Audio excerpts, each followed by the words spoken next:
ɓe ganduɗa enen gonɗini Allah ɓuuri ande ɗumen aduna he al yahudu ko yahudiyankoɓe ay juif aduna o mum das ɓuuri ande diine ko juif alan juif de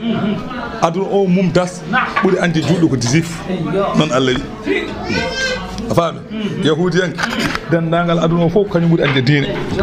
ɓuuri ande juɗɗo wala tajidannama walladina ashraku e ɓen rewoɓe jaleŋeji ɓen kadi jiiɗa diine makkanaɓe wala tajidanna ma taw kadi aqrabahum ɓuuri ɓallade julɓe ma wadda tan aqrabahum ɓurɓe ɓallade e mabɓe ma wadda tan yidde lilladina amanu wonande ɓen ɓe ganduɗa ko julɓe ɓuuri yidde ɗumen alladina ko ɓen qaalu winoɓe inna minen kay nasara ay an nasara en tubakoɓe kerecieji ɓe ɓuuri yidde ɓe ɓuuri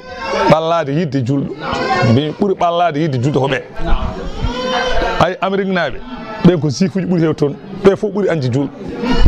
ay fares nde wonno heɓe ko naafiqeɓe ko ɓe ɓuuri ɓallade seeɗa ɓe ɓuuri wawde waddede julɓe maslahaji faamide Allah wi holko waɗi noon o wi zalika ɓurde ɓallade ɓe yidde julɓe bi anna minhum saabu ene mabɓe kamɓe ɓeɗo ene mabɓe qissisina anduɓe ene mabɓe o ruhbanan e soriji wa annahum kamɓe kadi la stakbiruɓe mawnikinaki rewde gonga hono no yahudiyankoɓe e makkanaɓe ene mawnikini yidde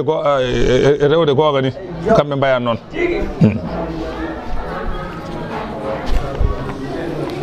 aya o jippi koye dental Najjashi arnoɓe Makka ɗo arnoɓe Madina ene gummi hafsi nelaɗo janggani ɓe Qur'ana Yasin ɓe goyi ɓe jaaɓi Allah ɓe mbi kono ko ɗum nde Qur'an tillo Isa ko woni sababu hitande nelaɗo Allah sallallahu alaihi wasallam nela ene yaara e duuɓi 5 istadda azal kuffari to e heefereɓe catti ene laaɗo Allah woli man aslama e ɓen jaɓɓe Allah walam yakun umira bi jihadin on saaha o yamiraka yo haɓoye fa amara sahabata alladina la azwata lahum bil khuruji ila ardil habsati o yamiri sahabaɓe ɓe ganduɗa ngala doole ɓe yo jaltu paye leydi habsi ko heel hijratul ula ɗum woni fergo adigo wa qala o wi nde o nelataɓe nde o wi jeehe paye habsi o wi inna biha malikan salihan la yazlimu endahu ahadun wallamɗo moƴƴo nan toon hay goto toñataki toon fakhraju ilayhi ɓe jalti fakhruju ilayhi jalte paye makko hatta ja'ala Allahu lil muslimina farjan ha Allah waɗana julɓe ko wiyete yolɗede fa kharaja ilayha ahada asara rajulan sappo e goho ahadu asara anani sappo e goho gorko ɓen jalti wa arba'u niswatan e rewɓe ɓe ganduɗa niswatun e rewɓe nayo sirran ɓen cuuɗi ene hen Uthman ibn Affan e joom suudu mum Ruqayyatu bintu rasulillahi fa kharaju ila al bahri ɓe pay maayo wa akhadhu safinatan ɓe nangi laana ɓe nisfi dinari fodde feccere menkelde ɓe juɓi laana ka ɓe pay hafsi wa zalika ɗum ɗon noon ko rajab koye saaha rajab ɓe jeehi summa tataba al muslimuna saaha sa fof wooda jaaɗo julɓe ndewdiri hen ɗe jaaha tan fa kanu haɓe gonoy isnayni wa thamanina rajulan haɓe gonoy capanɗe jeetato e ɗiɗo gorko taw rewɓe ngala hen cukalol ngala hen falamma kanat waqatu badrin ñande walde badride keewi ɓe waɓɓutira fiha sanadidul kuffari hefereɓe mawɓe ɓe mbara ñande hen Abu Jahali en hankkandi ɓe Nadri en ɓe fof ñande hen mbara qala kuffaru Quraysh kufa hefereɓe Quraysh ɓe mbi on mbari hohoɓe amen kono inna sarakum bi ardil habsati jobtago moon ko wonɓe hafsi ɓe mamin taw to min moññaɓe min mbarat fa ahadu ila Najjashi ngare mbaɗen ni ɓe ndeyi kamɓe hefereɓe ɓe mbi ngare itten kanŋe men nelden lamɗo gonɗo masalan habse o waba asu ilayhi rajulayni min zawi ra'yikum ƴeewe worɓe ɗiɗo ƴoƴƴe moɗon nelon toon la allahu yu'likum man indahu li yaqtuluhum biman qutila minkum bi badrin beele ƴeewe joom ƴoƴɓe joom peeje en beele so tawi on jeehi toon o totta on wonɓe toon ɓe pour mbaron ɗumen lomtano on ɓe mbarana ɗon walde badri ɓe fa ba'asa kuffaru Quraysh Umar ibn al-As goɗɗo en hen wiye Umar ibn al-As kamɓe hefereɓe Quraysh ko ɓe neli on e goɗɗo ne wiye Abdullah ibn Rabi'ata e ɓe neli ɓeeɗo ɗiɗo fa qala lahu ayyuhal malik nde ɓe jetti ɓe mbi lamɗo hono hafsi ɓe mbi Najjashi innahu qad kharaja fina fina rajulun sahfaha uqula quraish wa ahlamiha o wi oɗo gorko ko woni fi gorko goto yalti e amen o ɗayni haqqillaji quraishiyankoɓe pop e ɓerɗe mum fof o bonni ha boni wa za'ama annahu nabiyyun o aaƴi o wi ko annabi wa annahu qad ba'atha ilayka bi rahadin min ashabihi liyusidu alayka qawmaka aywa o neliɗo henne yimɓe makko yo ngar e wuro ma he pour bonna yimɓe ma ɓe aywa bonna diine ma fa ahbabna an natika wa nukhbiruka khabarahum min jiɗi arde ma non min kalanma habaru mabɓe e ɓenɗo e wuuro he wa inna qawmana yas'alunaka an taruddahum ilayhim yimɓe amen makkanaɓe ene ñaagui a lamɗo o tottita min ɓe gartata makka to fa qala lamɗo wi ey mi nani ko kalɗon ko onon nelaɓe makkanaɓe hatta nas'aluhum ha ɓe mbiɗon ɓe mi namdo ɗumen fa amara bihima o wiya ɓe gadde fa ahdaru ɓe gadda falamma ataw baban najjasi nde ɓe gaari ha e damal najjasi qaalu ɓe gone wiide kamɓe julɓe ɓe sahabaɓe wonnoɓe masalan hafsi ɓe gaari ha e damal président o ɓe mbi yasta'zinu awliyaullahi yiɗɓe Allah e jiyaɓe Allah ene cakkitino pour nadde fa qala o wi izinu lahum jamireɓe ɓe naat fa marhaban bi awliya illahi tawde koɓe jiyaɓe Allah kay bisimilla mabɓe falamma dakhalu alayhi sallamu nde ɓe naati masalan ani de galle o ɓe tawi ha nani de najjasiyu kala jal naɗɗo ɗo waɗantamo ko sali joni noon kamɓe sahabaɓe nelaɗo Allah wonɓe wuuro makko ɓe nde ɓe gaari e galle makko nde ɓe mbimo ko assalamu aleykum wa rahmatullahi taala wa barakatuh ɓe mbaɗani sali kamɓe fa qala rahadu hefereɓe nelanoɓe ɓe mbi ayyuhal maliku lamɗo ala tara anna saddaqnaka innahum lam yuhayyuka bi tahiyyatika allati tahya biha o wi beele ayyani ko min kalanma ko woni gonga ayani nde ɓe gaari nde ɓe calminanima salminago ngu yimɓe ma calmintumago fa qala lahumul maliku ma mana'akum an tahayyuni o wi onon ɓeɗo arɓe ɗo ɓe ko haaɗi on salmindemi no calminirtemini qalu inna hayyaynaka bi tahiyyati ahli ljannati wa tahiyyati al malaika o wi min calminma ko salminago naatɓe aljanna min calmina ko salminago malaikaji fa qala lahum najjasiyu ma yaqulu sahibukum fi isa wa ummihi o wi holko neɗɗo mon o annabi mon nelaɗo e mon o holko haali isa e annabi mo e yummum holko haali mumen fa qala ja'far ibn abi talib mawnum sayyidina ali wonno hen e sahabaɓe ferɓe yaaɓe toon ɓe ene wiye ja'far ibn abi talib on wi o wi yaqulu huwa abdullahi wa rasuluhu o wi de kanko de o wi wonde masala isa ko maccuɗo Allah ko nelaɗo Allah wa kalimatullahi ko konngol Allah wa ruhun minhu ko ruhu ummade Allah alqaha ila maryama al azra aywa o weddi ruhu o fewde maryama pelemle mo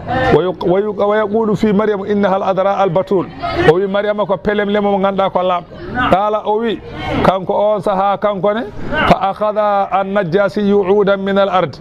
najjasi hocci leggel e leydi he o ƴetti leggel ngel o waɗi ni wa qala wallahi ma zada sahibukum ala ma qala isa qadru hada al ud o wi mi wodiri Allah ko mbiɗon neɗɗo mon o wi e isa ko isa ɓeydani ɗum ko foti ngel ɗo leggel wonde isa ko maccuɗo Allah wonde yummu isa ko batul ko laaɓɗo ko batuli ko asura ko pelemlemo hay goto meeɗa yettade ɗum wallahi ko ni isa wino min nde o haali ka haala tan fa kariha al mushrikuna qawlahu konngol makko ngol o haali ngol heefereɓe ɓe makkanaɓe nelno toon ɓe jeese mumen ɓawli wa taghayyara wujuhuhum jeese ɗe mbayli fa qala hal ta'rifuna shay'an mimma unzila ala sahibikum kanko najjasi o wi sahabaɓe ɓe wonɓe toon ɓe o wi holko ganduɗon hunde wonko ganduɗon hunde e ko jippinayi aya saha annabi mon o qalu na'am ɓe mbi aha wonko min gandi qala iqra'u o wi jange fa qara'a ja'faru surata maryam ja'fara jangi surata maryam o hunaka on saha qissisiyuna anani anduɓe ne ɗon ila akhir al ayatain fa qala an-najashi li ja'fara wa ashabihi o wi ja'fara ane wondiɓe ma idhabu jehe fa antum bi ardi aminuna jehe gone e leydam he oɗon kooli hay hunde jogorani yandema oɗon aha ɗum woni sababu won riwayuji mbi inna Umar oɗo Umar ibn al-Asi oɗo jaɓi Allah koye juuɗe Najashi wa bidhalika yulghazu ene jirgore ɗum ɗo ene jirgore fa yuqalu sahabiyun aslama ala yadi tabi'in wo hal sahaba jaɓɗo Allah e juuɗe tabi'i andi tabi'i komo yiyani nelaɗo Allah o wiyete tabi'i sahabiyu ko jiiɗo nelaɗo Allah joni noon jiiɗo nelaɗo Allah jaɓi Allah e juuɗe mo yiyani nelaɗo Allah hol toon ko ɗo sa namdam ko oɗo Umar ibn al-As nde o jaɓi Allah e juuɗe Najashi jaɓi Allah koye juuɗe Ja'faru Sadiq kono Najashi meeɗa yiide nelaɗo Allah ha maayi meeɗa hay gotol o meeɗa yiide nelaɗo Allah hay ñalawma goto o ferani o ummi hafsi o yehi Madina o yahani Umar ibn al-As nelanoɓe ɓe hen goto jaɓi Allah juuɗe makko kanko ɓe heefereɓe makkanaɓe nelno e makko ɓe hen goto kesi jaɓi Allah koye juuɗe makko kanko Najashi on ɗon noon nde jaɓi Allah de kañum fayi Madina feri tawoy nelaɗo Allah sallllahu alayhi wa sallam on yi nelaɗo Allah kono jaɓi Allah ko juuɗe makko kanko ko taabi o meeɗa yiide nelaɗo Allah ɗum tagui jirgue hol sahaba jaɓɗo Allah e juuɗe mo yiyani nelaɗo Allah ande sa wiyam noon a hawete par ce que piɓaramo yiyani nelaɗo Allah komo hawrani nelaɗo komo mo meeɗa yiide nelaɗo holno o tumnirta sahabi eyyi ko ni o juuɓi o naati diine kono o yiyani nelaɗo Allah o noon naati diine yi nelaɗo Allah jiiɗo nelaɗo fof ko sahaba mo meeɗa yi nelaɗo fof taabi gasi لأن النجاشي لم يجتمع برسول الله صلى الله عليه وسلم وعمر اجتمع به بعد مقدمه من الحبسة ايوه ngam julɓe gon ɗon tan Allah wi wa annahum kamɓe la yastakbiruna ɓe mawnikinaki wa ida sami'u seɓe nani ma unzila ila rasuli ko jippina fewde nelaɗo Allah tara jiya ayunahum guite mabɓe tafidu ene mbaño min ad-dam'i e gonɗi mimma arafu saabu koɓe gandi min al haqqi e gonga yaquluna eɓe mbiyanno rabbana joomi amen amanna min gonɗini annabi ma e deftere ma ɗum noon faktubna windi min ma ash-shahidina tawa koye seedeji min ta jeeya wa qalu ɓe kaali eɓe jaabo aybinannoɓeɓe kamɓe yahudiyankoɓe aybinoɓeɓe ene mbiyaɓe onon kam holko jaɓirton ɓe min gone jabatɗo ɓe mbi malana ko heeɓi min la nu'minu billahi min gonɗinta Allah wa ma ja'ana e ko ara amen min al haqqi e gonga hay hunde haddata min ɗum wadde wa neɗɗo maw emin ɗamini kay an yude khilana nden nannata min rabbuna joomi en ma al qawmi wonde yimɓe as-salihina ɓe ganda ko moƴƴuɓe julɗo kissode juuti seeɗa sen mbiyeɗen ndewamo tan en fa asabahumullahu Allah barjitiɓe bima qalu sabu koɓe kalno ko jannatin guese tajiriɗe ene doga min taate less mala naaru calli khalidina fiha keɓe ñamanaɓe casal toon seɓe naati ɓe jaltata wa zalika nadde aljanna wasa yaltude noon jazaul muhsinina woni jobdi moƴƴimɓe walladina kafaru ɓen ɓe ganda enen jeddi Allah wa kazzabu penni bi ayatina e qur'ana amen Allah wi ulaika ɓeɗo ashabul jahimi goni yimɓe jeygol wa nasara lamma hamma qawmun min as-sahabati an yalzumu as-sawma wal qiyama la yaqrubu an-nisaa wa at-tiba wa la yakulu al-lahma wa la yanamu fi firasin aya garo o jippi koye sahabaɓe ɓe baɗino batu eywa hankanti ko wayno masalan anen dey eywa ɓe galle sey ceerno goto ene wiya Ousmane bun Maz'un eywa sahaba nelaɗo Allah ene wiya Ousmane bun Maz'un nde nelaɗo ari Madina kanko fof adi mayde ɗon on ɗon a nelaɗo Allah wicce gabri makko ndiyam woni aɗa yiya gabriji bicce ndiyam ndema to e nelaɗo wiccuno e gabri makko ndiyam kanko o Ousmane bun Maz'un nelaɗo wicce gabri makko Bilal wicci gabri nelaɗo Allah ndiyam eyyi ɗum woni pour sa namdama kam dalilu ko nelaɗo waɗi kam bonani walla e Bilal kay ko waɗi bonani eyyi ɗum so neɗɗo wiyam pourquoi tan mbiya ɗum ɗo Ousmane bun Maz'un nde maayi Madinatul Munawwara kanko adi ubbede ɗon nelaɗo Allah noon wicce gabri he ndiyam holko woni sababu ɓe kawri toon waɗi saaha goto nelaɗo Allah o waaji ɓe waaju mo ganduɗa ɓurtuɗo ha kam fof ɓe goyi ɓerɗe maɓɓe bonni ɓe pelliti wonde sooriji ko Aboubacry noon e Seydina Ali eywa e Abdoullahi bun Mas'ud e Abdoullahi bun Omar e Abou Zil Ghaffari e Salim mawla Abil Huzayfa a wonani de wal Migdad bun Aswad al Kanadi e Salmanul Farisi e Ma'gal bun Muqrin e Ousmane bun Maz'un ɓe disnodiri ɓe kawri eɓe worno comci ceekiɗi eɓe jaaha ladde eɓe koora ɓe taƴata eɓe ɗanota ko e leece ɓe gonta ñaam tew ɓe gonta rese rewɓe ɓe gonta wadde uurteri ɓe jaaha e leydi hande ɓe maayi foof haala ka yeno yen nelaɗo Allah sallllahu alih w sallam nelaɗo nani haala ka ari galle Ousmane o tawande Ousmane bun Maz'un o wi joom suudu makko joom suudu Ousmane Boun Mazoun o wi ko nanmi e joom galle ma ko googa kanko e wondir makko debbo o noon yiiɗa fende kañum ne yiiɗa fende yiiɗa kadi haaltude sirru joom galle mum debbo o wi e rasulullah so tawi ko kanko haalanma de ko gonga so tawi ko kanko haalanma ɗum ko gonga tan nelaɗo faati galle mum Allah waɗi Ousmane Boun Mazoun arti joom suudu makko haalanimo o waari galle nela sallallahu alaihi wasallam e sappo ɓe wondunoɓe nelaɗo noon haalaniɓe ɗum woni ɓeɗo ɓe mbi eɓe ñiiɓa e korka eɓe juula ɓe taƴata ɓe desata rewɓe mbatta lati ɓe ñamata tew ɓe ɗanotako joni noon nela sallallahu alaihi wasallam wi mi haalanama on kawri oɗon mbaɗa tel e mbi aha kay ya rasulallah ay hunde min mbaɗirani ɗum so wona moƴƴere nelaɗo wimi min de mi yamirani ɗum mi yamiraka ɗum aha gande pittali mon ɗi ene jogue mon haqqe koore taƴe ɗano ɗe juule min de mboɗo juula mboɗo ɗano min de mboɗo hoora mboɗo taƴa min de mboɗo ñaama tew mboɗo ñaama ɓellere mboɗo resa kala ganƴo sunnam no yo andu wona e leñolam jeeya o rendini tagore nde pap o hubbinaniɓe kanko nelaɗo Allah o wi gande woni yimɓe mbi ene karmina rewɓe ene karmina ñamde ene karmina lati ene karmina tuuyoji aduna min noon mi yamirani on ɗum nde gono toon qissisina wuro hubanan wiyani yo gon soriji mi wiyani on mbano ɓeeɗo saabu ala e dinam woppude tew ala e dinam woppude rewɓe ala e dinam jogade kuɓoyon ladde ene rewa toon o wi leñolam ngol yaade ɗumen ladde e soriyankagal ko jihadi ndewe Allah hoto ndewe ko wona Allah kajje mbaɗe umraji juule totte asakkeje koore lewru korka pocce ɗe Allah foccana on gueɗe mon gande halkuno adiɓe on ɓe ko sattinde nde ɓe cattini Allah ɓe cattine koye mabɓe Allah sattine mabɓe ay ɓen ha joni wona mabɓe keddiɓe kuɓe on kon ene mbiya ko soriji ndesata ha yawmina hada wona mabɓe waɓe noon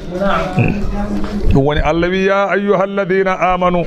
he moɗon gonɗinɓe Allah la tuharrimu hoto karmine ɗayyibati daguiɗi ma ahallallahu lakum ko Allah dagnani on wala ta'tadu hoto jawte yamirore Allah inna allaha lamɗo Allah la yuhibbul mu'tadin o yiiɗa yawtoɓe wa kulu ñaame mimma razaqakumullahu ko Allah arziguini ko ñaame hen halalan ene dagui ɗayyiban ene laaɓi wattaqullaha alladi kule Allah on mo ganduɗa antum no onon bihi mum mu'minuna oɗon gonɗini la yu'akhidukumullahu Allah noon nanguirta on billahwi anani de e mere nde ganduɗa wonde fi aymanikum ede gonoje mon wonon ma yasbiqu ilayhi lisanu min ghayri qasdil halfi aɗa haaldayne tan mbiya ala wallahi walla eyi wallahi ɗum wiyete lahwul yamin tawa teyani gonɗa ɗum ɗon o wi ko Allah nanguirtama ɗum walakin ko woni yu'akhidukum Allah ene nanguira on bima aqattum ko piɓɗon ko piɓodirɗon al aymana gondoje kala ko beleɗa gonɗa janɗa Allah wi Allah nanguirma ɗum sa yani fa kafaratuhu kafara mum sa yani ida amu asarati masakin ko ñemminde miskineɓe sappo kala hen miskine ko muddu min awsadi ko ɓuuri hakkidade ma tuɗi muna ko ñemminton ɗum ahlikum koreji moɗon so tawi masalan guura fanti walla guura lesɗi ko ɓuuri hakko wonde hakkude ko so tawi hoddirama muudo makka jarata ko 600 muudo sewil jarta ko 400 muudo samme jarta ko 200 jaltinta muddo o koye muudo sewil he a yaltinta to makka to a yaltinta ga samme ga a yaltinta to ɓuuri jasde a yaltinta to ɓuuri forde yaltinta ko hakkude min awsadi ma tuɗi mun ahlikum so ɗum ala aw kiswatuhum walla koltinonɓe aha walla ko holtindeɓe nde gorko foof mbiɗen ko wutte tan timmi debbo noon ko wutte e kaala aw tahriru raqabatin so ɗum ala dimɗingol dande mu'minatin julɗo kama fi kaffaratil qatli wa zihari wona ayyo faman lam yejid kala e mon mo dañani ko haala ko a dañani ñamminde nde a dañani holtinde nde a dañani rimɗinde nde fa siyamu 3 ayyamin ko horde balɗe tati ɗum ɗo woni masalan anani de kaffara woɗore zalika ko haala ko Allah wi kaffara to woni kaffara aymanikum gondoje mon ida halaftum so tawi on gondi on jani Allah wi wahfadu ndene aymanakum gondoje mon so on gondodirama wata taw pirte sa wodi hunde to firtu tawde kay wana mi jokkata en ɗam ɗum gonɗa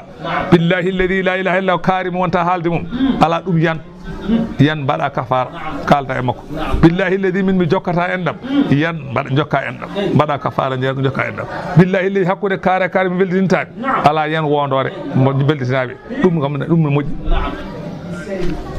bismillahi kadhalika ni no min no feñiren ɗon ko haala ko ni yubayyinu llahu lakum Allah ene feññinana on ayati dalillaji gotin paago hattan mum la'allakum beele jo onon tashkuru oɗon manta Allah ya ayyuhalladhina amanu e hey moɗon gonɗinɓe Allah gande koy innamal khamru wal maisiru wal ansabu wal azlam rijsun koy woni sababu o سيدنا عمر دعا عمر بن الخطاب رضي الله عنه وبي اللهم بين لنا في الخمر بيانا شافيا من نياغي ما ان الله يا فنين من اسانغارا كو ان سيلنا من بوفتو اون صها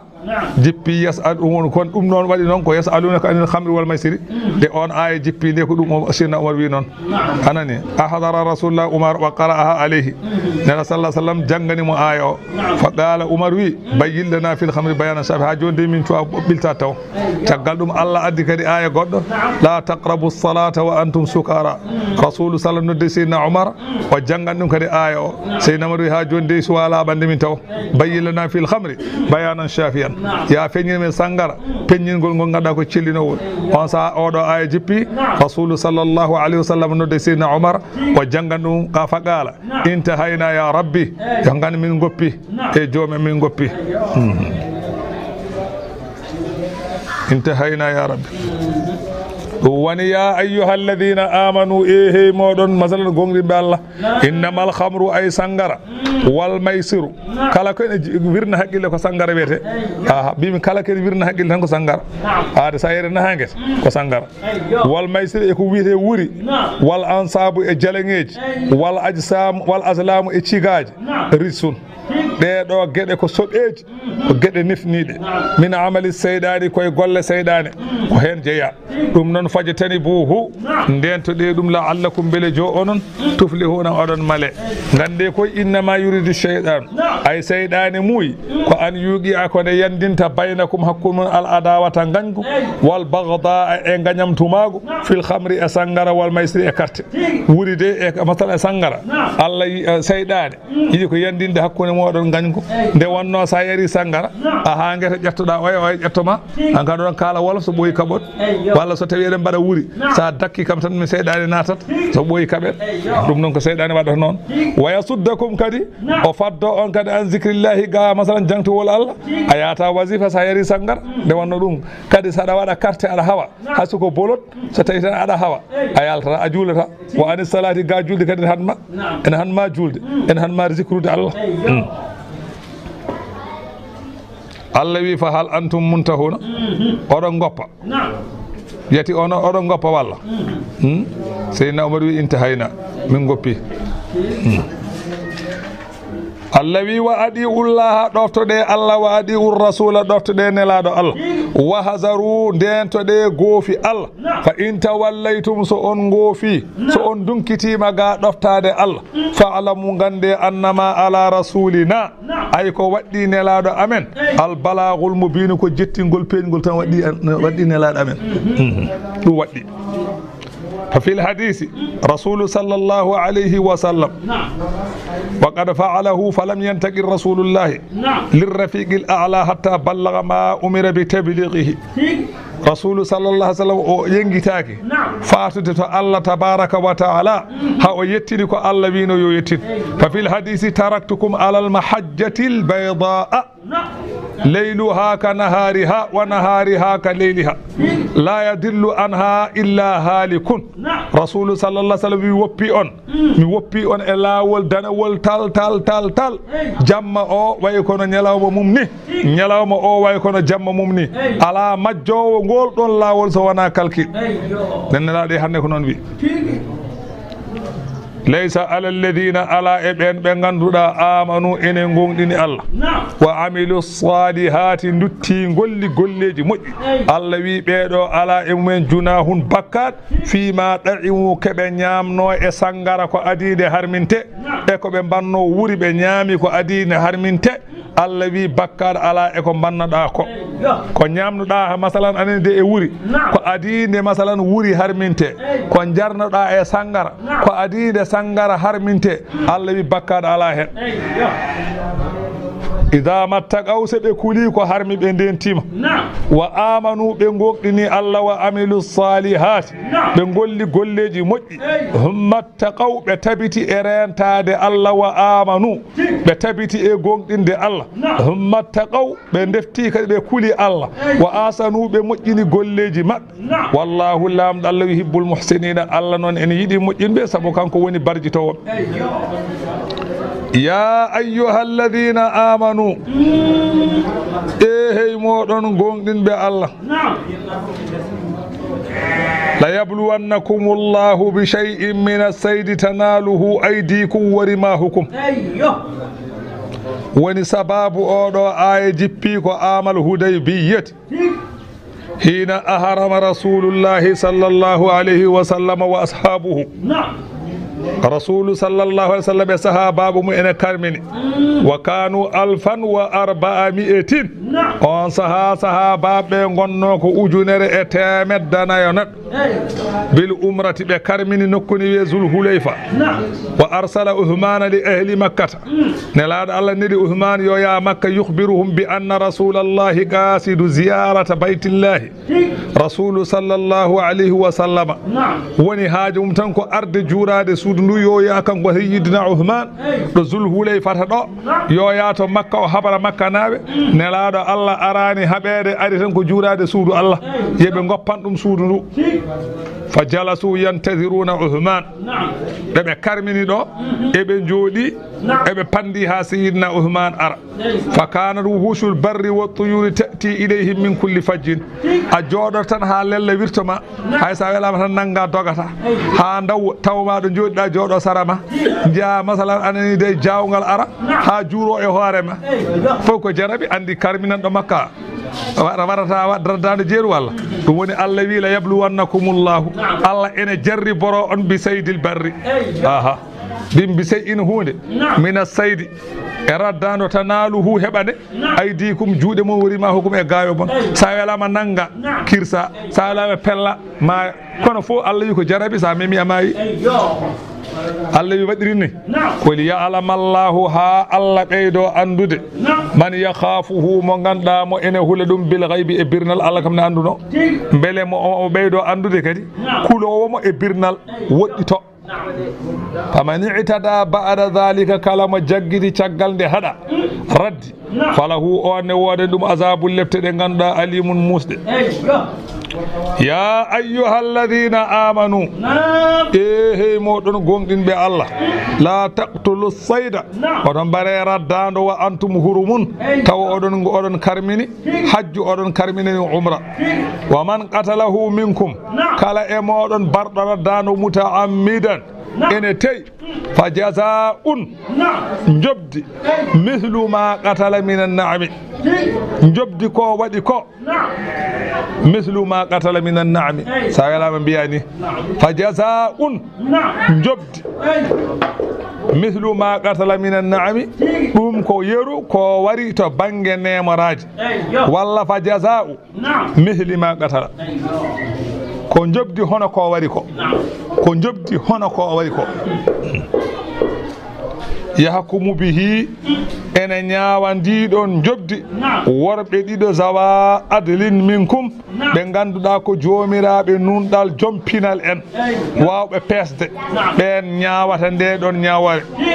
waqad hakama ibnul abbas oɗo gorko e aliyu radiyallahu anhu fi naamati ɓe mbi so tawi ko ndaw ko ngeloba ibnu abbas e abou ubaydata mbi so tawi ko nagge kooba so tawi ko kooba ko nayi min ɗiɗo tawi anani dey walla dumsa o wi so tawi ko dumsa mbarɗa kadi ko nagge so tawi ko kooba ko nagge ibnu umar ibnu auf abdallah ibnu umar abdourahman ibnu auf ɓe mbi lella ko mbeewa anani dey ibnu abbas wi kañum sidna umar mbi ho fondu kañum ne kadi masalan sa wari fondu kadi ɓe mbi ko mbeewa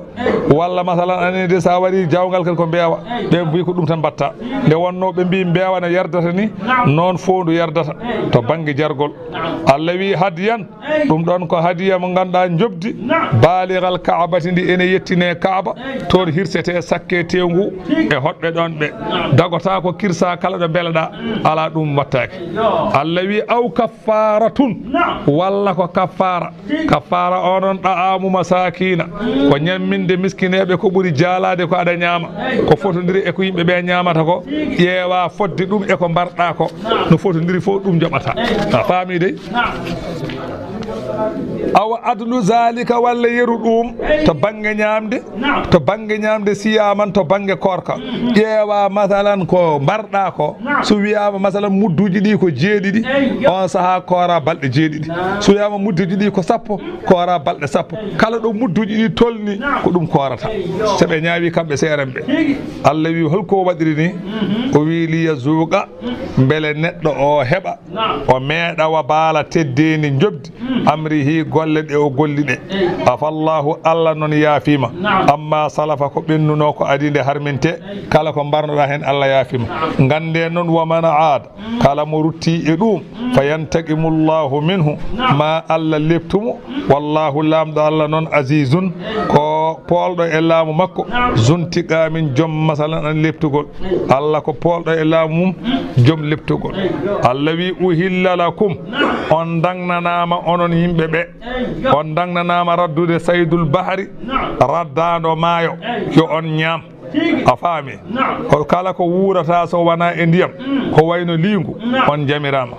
wona noon ko wuurata jeeri wuura ndiyam ko wayno nooro en on jamiraka ha ɗum on jamiraka son karmineni makka yo on daddu ɗum nde wonno ɗum ene wuura jeeri ene wuura maayo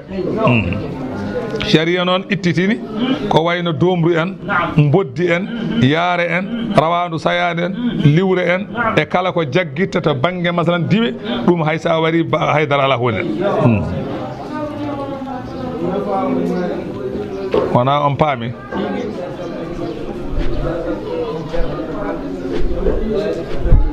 ma dumtum huruman ɗon ɗo oɗon goni e ɗo hurum makka ɗo falaw sadahu halalun falil muhrimi akluhu sharia kam ene jaɓanma so tawi goɗɗo raddoyi so addi yeeyima tawde kanko daddoyɗo o wona karminen ɗo makka so yeeyima aɗa sooda kono an a raddata كما روى كما روي عن أبي قتادة الأنصاري غوركو ويتين قال كنت جالسا مع رجال من أصحاب النبي صلى الله عليه وسلم في منزل في طريق مكة ومن مدينة بدو جودو دي صحابة بن الله صلى الله عليه وسلم غال غوتو غال اون كو لاول مكة ورسول الله صلى الله عليه وسلم امامنا نلادو نيس امن والقوم محرمون اون صحابه بي كو حرمين وانا نون غير محرمين اون صحابين مي حرمنان ذلك عام الهديبية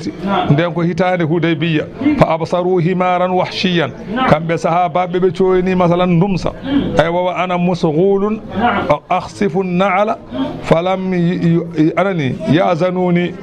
فلم يؤذنوني ومين مبودو جوغي سوكلا مبودو نيوتا بادام بكالا ناني مينون وأحبوا لو أبصرته كان بحرمين بمكة بجيدي hanino mi yi lella ba faltafattu tan jeccitimi fa absartu jimi lella fa qumtu gummimi ila al farasi pewme puccu fa asarajtu taw mbodo wanno e mudum hirke summa rakibtu baddimi wa nasitu sawda jejjinmi karwas wasara warrumha jejjimi kadi gawal e garawol fa qultu lahu bimi be nawaluhuma li kemne kam garawol ngol e lañangal fa qalu la wallahi la nu'inuka alayhi be mbi wallahi min ballatama e dum don fa qadibtu tikkumi non kabe cali walludemi ko wa nazaltu tellimi fa akhastuhuma nangumi garawol ngol e lañangal humma rakibtu badditimi puccungu fasadatu alal himari aywa hankandi ndongmi e dow masalan dum saba fa agartuhu nangumi dum saba barmi dum humma jiitu bihi gaddumi tewngu anani yettimi tew waqad mata tawmi masalan ngundum saba ko mayba anani fa waqa'u fihi yakuluna kambe fo be jeni hembe ngone nyamde humma innahum shakku fi aklihim be cikkiti non eywa ko be nyami ko yati ene mojjani be walla mojjanani be sabe ko be harminen be makka faruhuna wa khaba'atil adad fa adrakna rasulullah sallallahu alaihi wasallam o min jehi min keptoyi rasulu sallallahu alaihi wasallam fa sa'altuhu namdi momi dum don fa qala hal ma'akum shay'un minhu o wonko jogi don hen fa qultu na'am bi maha fa nawaltuhu tottumomi han ngari buwal ngal fa akala minha wa nyami hen wa huwa muhrimun taw harminani makka deke en paami karminan do makka ene nyama aha karminan do makka ene nyama rasulu sallallahu alaihi wasallam wibe innama hiya da'umatun ad'amakum hallahu dum do ko nyamande de Allah nyemmini on kambe sahaba be kebe harminanno be makka kanko bardo lella ba o mo ndumsa o harminanani makka deke ene dagi mo harminanani makka so tawi wari karmin do makka nyamde tew lella walla tew koba walla tew masalan ndumsa beeda ko an araddata ko so raddama yeemal sot fa walla paman won dalilo واتقوا الله كل الله الذين أن إليه كفيود مم تحشرون ندتر جعل الله الكعبة الله ودي سود الله بيتين كعبة البيت الحرام كسود هرمنتيرو قياما للناس كدرر قال يمبي أنا ندي والشهر الحرام اللي ودو أنا بمعنى أشهر الحرم لبي هرمنتيجي سانام دامكو هم تراندو دو سفتراندو تاسك هاران مثلا dewum jumaade ndo yummum e mawnum yaawa ɗi wiyete lebbi hormanteji sa nani ashurul hurum ko lebbi nayi ko saftorado e taske e haran e mawnum yaawa ɗi woni ashurul lebbi hormanteji ko ɗiɗo nayi ɗiɗo haɓetake hay goto haɓetake Allah yamiri yo yimɓe dokku hefereɓe autorisation ngaji e ɗiɗo lebbi kaɓetake walla hadiya Allah yamiri kadi o waɗi kadi hadiya ko wiyete hadiya e qala ida e medeyuji baɗaɗi medayuji ene karminen ene harminen ɓe makka mbaɗi hen medeyuji sa yi ganda ɗum ɗo wona ko warete goppa ɗum basa warde zalika ɗeɗo gueɗe baɗaɗe Allah wi waɗirni ko li ta'lamu bele gandon anna Allah wande Allah ya'lamu omo andi ma fi samawati ko wone asamanuji wa ma fil ardi ko wone leydi Allah ene andi ɗum wa anna Allah gandon Allah bi kulli shay'in kala hunde yo hunde alimun ko gandon ala ko majji ɗum non i'lamu gande anna Allah ana lamɗo Allah shadidul iqabi kanko woni cattuɗo lepte wonande anɓe makko wa anna Allah gande Allah ghafurun kanko woni jafotoɗo jiyaɓe rahimun jurmotoɗo ɓe ma ala rasuli wanani e dow nelaɗo Allah waɗɗakimo illal balagu so wona jettingol tan ko heddi ko Allah jeeyi wallahu lamɗo Allah noon ya'lamu omo andi ma tubduna ko peññinton e golle wa ma taktumuna e ko cuuɗo ton fof kanko Allah am andi fayujazikum bihi kanko woni joɓowo won ɗum qul wi la yastawi al khabithu fotodirta ko harmi noon woɗɗe yiɓe e ko dagi walaw a'jabaka hayso welima kasratu kewgol al khabith ko boni hayso ko boni ko so heewini fotata kam ko dagi kam e ko harmi wawa fodde ko moƴƴi e ko boni wawa fodde hayso no comme aduna hande on wayni koko boni ɓuuri hewde e ko moƴƴi andu kam fotata kam ko boni e ko moƴƴi hayso kono aduna men hande o ni koko boni ɓuuri hewde e ko moƴƴi kono de ɗum de hoto haawe de ko moƴƴi kam e ko boni wawa fodde tan a yan joni neɗɗo waɗat ko boni mbiyama ko mbaɗɗa ko de moƴƴani in gandum yimɓe fof de ne mbaɗa ya neɗɗo waɗi ko boni ane mbaɗa ko boni an kay ka huyɓere an kay ka ɗayɗo so neɗɗo waɗi ko harmi ene daña bakkar aɗa yanana moƴƴani ande ko mbiyata yimɓe fof ne mbaɗa an kay woppu tan tawde yoɓe mbaɗa an kay hoto wat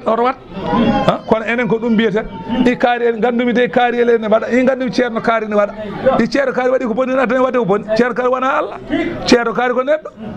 neɗɗo kay ne woofa Allah i sa testima o ko neɗɗo ma wol ka waɗani ko waɗi ma wol ko waɗi ko moƴƴani an kay wattan ko moƴƴi oto waɗi ɗum fattaqullaha kule Allah goppe ko boni ya ulil albabi he moɗon jomiraɓe haqqillaji la'allakum bele jo onon tuflihuna oɗon male wa nazala aya garow o jippi ko lamma kasaru su'alahu sallallahu alayhi wa sallam jiya kamɓe sahabaɓe no mbaɗeten sahaji ni tan kaza o ene dagi kadi o haala kaza o ene dagi kadi o haala kaza o ene dagi kadi o haala ɓe namdomo ngo namdi ɗe ganduɗa hayso namdi jomum jabama mettinat ɓe namdomo ɗin namdi o wi law ajabahum an haala shaqqa alayhim ɓe namdo hunde seɓe jabama ma ɗum satte mabɓe wa an umuri law ajabahum biha la sa'atuhum be namdo mo gede so ajabi mettabe fal awwalu ka su'ali anil hajji hal huwa wajibun fil umri marratan aw kullu amin marratan be namdi be bi hajju wadde yimbe ko kala ngurdam ma fo hayso gotol walla lewru fo tan walla hina fo de waddi ma an dum joni so tawi Allah wi kala hitane waddi ma mus wana ha walla wasani ka su'ali rajulin an abihi ba'da mawtihi ayna huwa wan waji goto namdi nelaad Allah babam de mayi to wadi nelaadi bamma nana jeygol o metti no o yeso bawdi Allah jippini ayo Allah wi wa ya ayyuhalladhina amanu hey modon gongdinbe Allah la tasalu hoto namdoto de an asiya a gede de ganduda in tubdalakum tasawi fenyina nama wonande on tasuukum metta on ko ganduda sa hala nama mettuma hoto namdo wa in tasalu anha so on namdi maga hunde ndene no way hina yunazzalul qur'anu sahade qur'ana jippinte e zamanu nelad Allah tubdalakum penyinane don kala ko namdi don e saha rasul sallallahu alaihi wasallam sahade qur'ana jippoto gasani kon halante joni non afallahu anha Allah yaafi mako namdino don ko benni oto duttude hen non hankadi wallahu lamdo Allah wa ghafurun ko jafotodo halimun muñ kada sa'alaha sabu namdinoma dedo gede qawmun yimbe min qablikum ko adino on be namdinoma annababe mabbe kalanibe ko da caggal dum be badi goddum summa asbahu be battini biha e ko be namdino ko kafirine ke be yeddube be namdinoma gede Allah addanibe ko be badani ma ja'ala Allahu alla non lawdinan min bahiratin ngeloba ba ganduda enen biyata maaji niba to bange pular kono geloba ba maana mum ko geloba mata tantiju khamsatu abdunin fi akhiriha dhakarun fatashuqqu uznuha wani bahira ko geloba ba ganduda jibina deedi joy kanje foko debbi bodi jibina taggal do bingel ngel wona gorel ngel bingel no be caaka be taja nofru mum be biya baado ngeloba hankanti waddetaake biretaake riddetaake so ari ne nyama woppete tan hay so ngesa ma naata woppat tan so ari ne yara hay so ko ndiyam ma woppat tan so tawi masalan miskina Allah hawri hen ladde waddotako faami baawiyete bahira Allah wi lawdinan dum kambe tan perindibe mbadi kono wadani dum wala sa'ibatin Allah wi lawdinani ndahanaba jalengeji ko ngelaba ba ganduda jibini deedi sappo fawko debbi boli deedi sappo reedu foko dewel ha timmi deedi sappo so ba timmini deedi sappo hangadi baan waddetaake baan kosam mum nyaametaake nyaamata kosam mabbo so wana cukolon wala nayebe o kos ben tan nyaamata baan wiete sa'ibatu faami wala wasilatin Allah wi wadani ngeloba ba ganjuda ko jokkondiraba walla dammuwol dum ko dammuwol wasilata ko dammuwol ngol ganduda deedi jeedidi jibinta ko didon puneji heew dañji joni non so tawi jibini caggal deedi jeedidi jibini gotel tan hankanti wiye baado ngel do gotel jokkodiri e banum debbo hankanti baado ngol do damwol ngol wayata kono ngol ngelaba benden do joni ni hankanti ko jalangeji tan jeyi rewbe nyaamata hen debbo naftorta ko hen ha dammu ngol maaya so dammu ngol maayi jibi kambe worbe be nyaama rewbe be nyaama so tawi ko dewol wonno so tawi jibini ko dewel wattande caggal puneji jeedidi jibini ko dewel dum rewbe worbe fo nyaamdata so tawi caggal puneji jeedidi jibini ko gorel be kirsa kambe worbe be fo be nyaama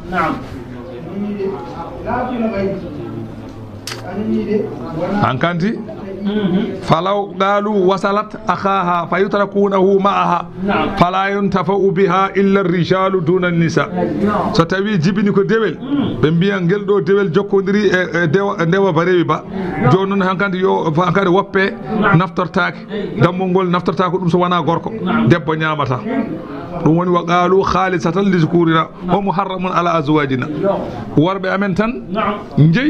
kala gorko ala debbo ala hen harme mudum ba wiyete wasila wala hamin Allah wi lawdinani kadi ngeloba mbiyete ba ham ko kal haldi ko kada ba firata kal haldi ba ganduda kal haldi ndi so hollini ngeloba tan jibinta ko ndewa kala ngeloba baw kal haldi ndi hollini jibinta ko ndewa ha woni deedi jeedidi be mbiya non tawde woni deedi jeedidi ndi do kal haldi hankande waddataake ndi waddataake ndi waddataake hankande Allah non wi lawdina dum kambe tan perindi woni ma ja'ala Allah min bahiratin Allah wi wadani ngeloba mbiyetebe majiniba wala sa'ibatin Allah wi wadani ngeloba ba ganda ko ndahana ba jalangeji wala wasilatin Allah wi wadani dammuwol ngol ganda ene jokkondira e gelangeji Allah wi wadani dum wala hamin wadani kadaba ngeloba kadaba wonande jalangeji Allah wi wadani dum kambe tan walakin alladhina kafaru wa kambe beedo heferebe yaftaruna kambe ngoni fepintobe alallahi Allah alkaziba fenane wa aktharuhum ko heewe mabbe la ya'qiluna ganda ke be fefindibe on wonno ewa kambe arbe wattande be jitan ko babiram be badbe cikkar ko dalilu madi taw ko ferindibe tan